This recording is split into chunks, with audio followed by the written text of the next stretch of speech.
Actress और model Shefali Jariwala की मौत की मिस्ट्री अब भी एक पहेली बनी हुई है। शेफाली जरीवाला की मौत की वजह क्या रही? आखिर किस कारण शेफाली की मौत हुई, इसका रहस्य लगातार गहराता जा रहा है। शेफाली जरीवाला की मौत के बाद से इस मामले में कुछ नए खुलासे सामने आ रहे हैं। मीडिया रिपोर्ट्स में सामने आया है कि शेफाली जरीवाला ने मौत से कुछ दिन पहले एंटी एजिंग इंजेक्शन लगवाए थे। वे हर महीने इस इंजेक्शन को लगवाती थी। मीडिया रिपोर्ट्स के मुताबिक शेफाली ने व्रत वाले दिन एंटी एजिंग इंजेक्शन भी लगवाया था और हर महीने वो इंजेक्शन का इस्तेमाल करती थी। इसी के साथ वो रोज एंटी एजिंग दवाएं भी लिया करती थीं। लेकिन 27 जून को रात 10 से 11 बजे के बीच उनकी तबीयत अचानक बिगड़ने लगी। जिस समय उनकी तबीयत बिगड़ी उस समय घर पर उनके पति और उनकी मां मौजूद थीं। उनकी हालत लगातार बिगड़ती चली गई, जिसके बाद उन्हें तुरंत अस्पताल ले जाया गया, लेकिन अस्पताल पहुंचते ही डॉक्टरों ने उन्हें मृत घोषित कर दिया। इस मामले में एंटी एजिंग दवाओं के इस्तेमाल को लेकर कई सवाल उठ रहे हैं। डॉक्टरों के मुताबिक एंटी एजिंग दवाओं के इस्तेमाल और इसके ओवरडोज से जान का खतरा हो सकता है।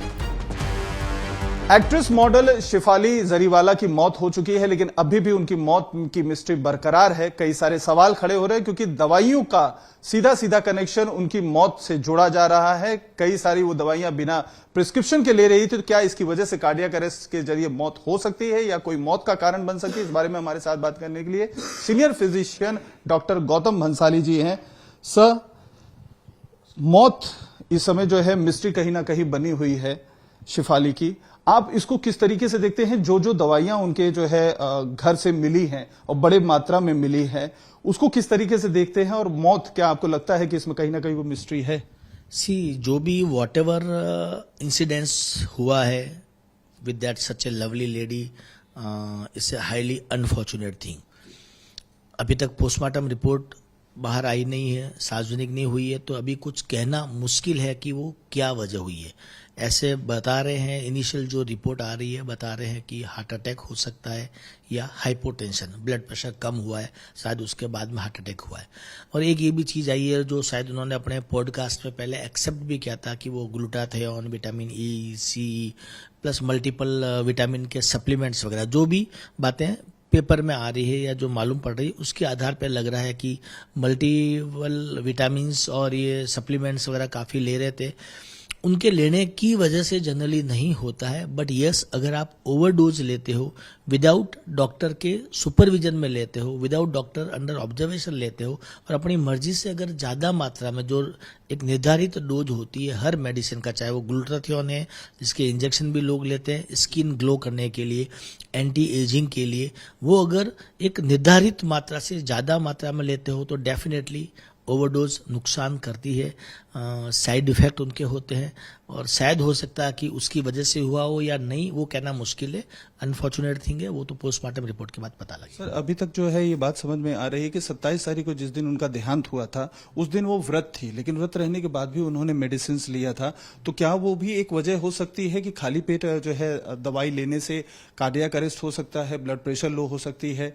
इसका कोई जो है कनेक्शन आप देख रहे हैं? जी नहीं, मुझे ऐसा नहीं लगता कि खाली पेट कोई दवाई ली है और उसके वजह से हुआ हो सकता है कि लंबे टाइम तक फास्टिंग चल रहा हो सकता है कि हाइड्रेट प्रॉपर नहीं किया हो, अपने आप को हाइड्रेशन अच्छा नहीं हो, या हो सकता है कि लंबे टाइम तक भूखे रहे हो, उसकी वजह से गिडीनेस, चक्कर वगैरह आया हो, उसकी वजह से बीपी कम हुआ हो और ये सब इश्यू हुआ हो। सिर्फ खाली पेट एक गोली लेने से या एक इंजेक्शन लेने से मुझे नहीं लगता कि ऐसा कोई इश्यू हुआ होगा, बट मल्टीपल चीज और एक के बाद एक कंस्टिट्यूएंसीज होते जाते हैं और कॉम्प्लिकेशन होते हैं, that lead to may be dehydration की वजह से हो, may be drug overdose, multiple things. क्या चीज हो सकती है वो तो कहना पोस्टमार्टम बताएगा, बट यस, लोगों को ये कहना चाहिए और ध्यान रखना चाहिए कि बिना डॉक्टर के सुपरविजन के कोई भी दवाई, नॉट ओनली ये ग्लूटाथियोन टाइप की या बहुत सारे सप्लीमेंट वगैरह है वो, प्लस आजकल एक anti obesity drugs, Mounjaro injection, Ozempic injection, वो भी लोग अपनी मर्जी से ले रहे हैं, ओवरडोज में ले रहे हैं,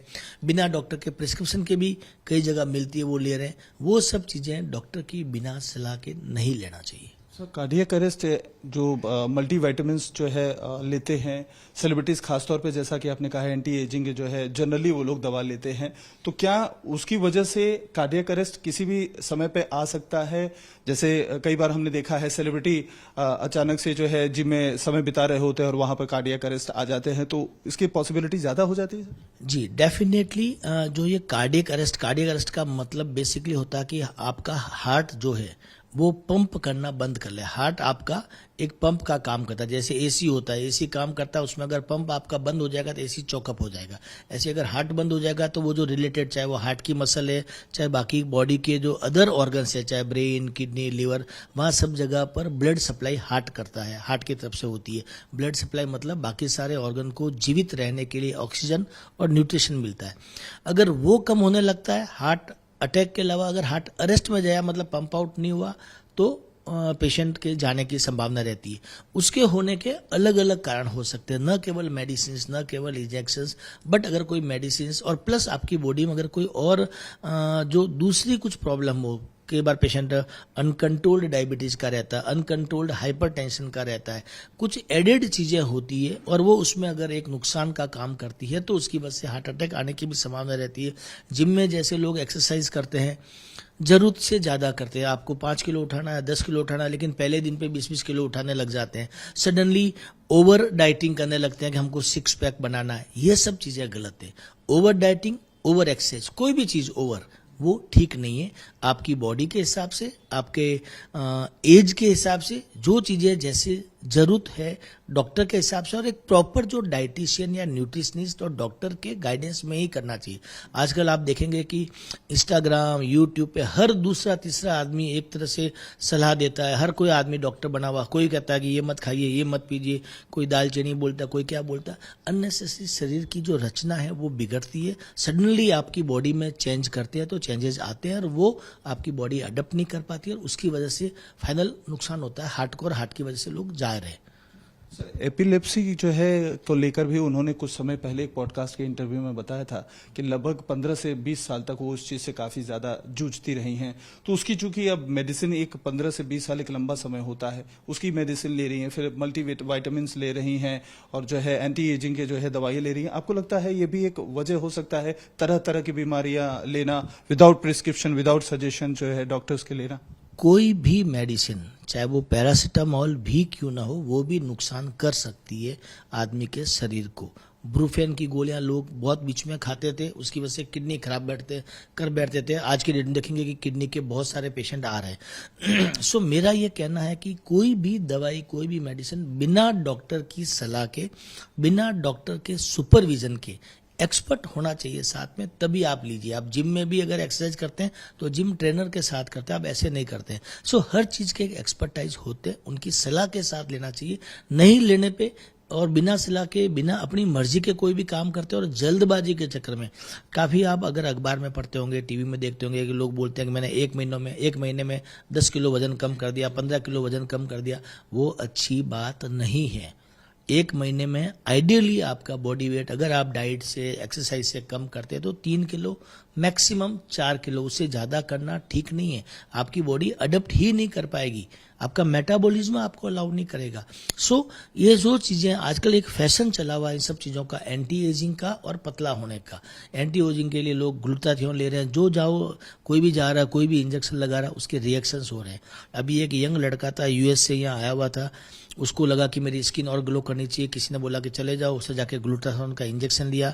शाम को 10 बजे 11 बजे मेरे पास फोन आया, साहब सडनली हार्ट पाल्पिटेशन कर रहा है, धड़कन बहुत तेज बढ़ गई थी। इमीडिएटली मैंने उसको बुलाया कैजुअलिटी में, we gave medicine, allergic reactions उसको हुआ और लकीली वो तो खैर फोन किया, आ गया हमारे पास तो बच भी गया। सो मेरा ये कहना है कि बिना प्रॉपर डॉक्टर के गाइडेंस के ओवरडोजिंग मेडिकेशंस नहीं लेना चाहिए, वो शरीर के नुकसान कर सकते हैं।